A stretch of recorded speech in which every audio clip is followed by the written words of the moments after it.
Devotop est un outil de diagnostic de l'autonomie protéique en élevage.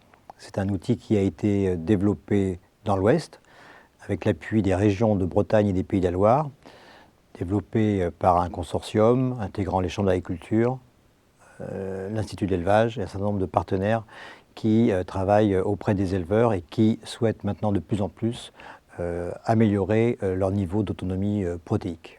La question que les éleveurs ont posée, c'est la question d'un calcul simple, rapide, et qui permet rapidement de voir où on va en termes d'autonomie protéique.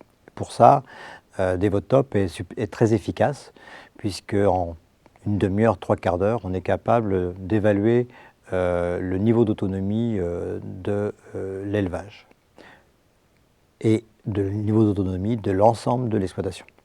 C'est un outil multifilière, ça veut dire qu'il permet de faire des calculs sur des filières herbivores, bovins, ovins, caprins, et aussi sur les ateliers porcins. Ensuite, il permet d'avoir un résultat individuel qui peut être rendu à l'éleveur en direct, et des réunions d'éleveurs sont organisées autour de ces résultats pour avoir des discussions, des alimentations et trouver ensemble des solutions sur l'autonomie protéique. La méthode de calcul est très simple en fait, et c'est ce qui permet d'aller rapidement au sujet. On évalue la dépendance protéique par les achats comparés aux besoins théoriques des animaux. Les besoins théoriques, c'est une facilité pour ne pas passer trop longtemps dans les calculs d'effectifs et de productivité.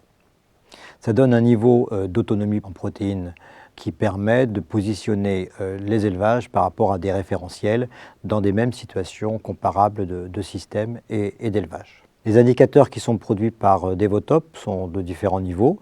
D'une part, bien sûr, les besoins des animaux, comment ils sont constitués, quel type d'animaux ont le plus fort besoin, à quel moment, en fonction de leur productivité.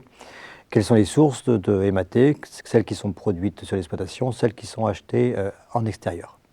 Le niveau d'autonomie en tant que tel, bien sûr, et puis une estimation des coûts de la dépendance à MAT avec des rapports au prix du soja et au prix du blé. Et puis, critère intéressant, c'est la surface mobilisée pour produire soit du lait ou de la viande selon les élevages.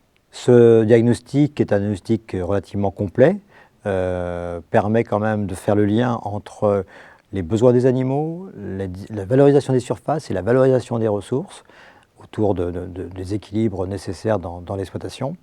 Et les résultats peuvent être valorisés dans d'autres approches complémentaires, en particulier dans un travail de simulation, quelles sont les solutions pour améliorer l'autonomie protéique et quels seront les impacts de ces solutions techniques, d'aller vers Autocisel, une plateforme pour aller sur des fiches techniques ouvrant vers la production de protéines ou l'amélioration de l'usage de l'herbe, et puis aussi vers les démarches de calcul de l'empreinte environnementale par CAP2ER.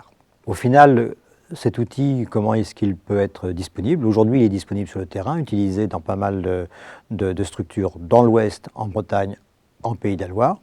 C'est la version Excel qui est disponible avec l'outil qui s'appelle Devotop Terre Unique.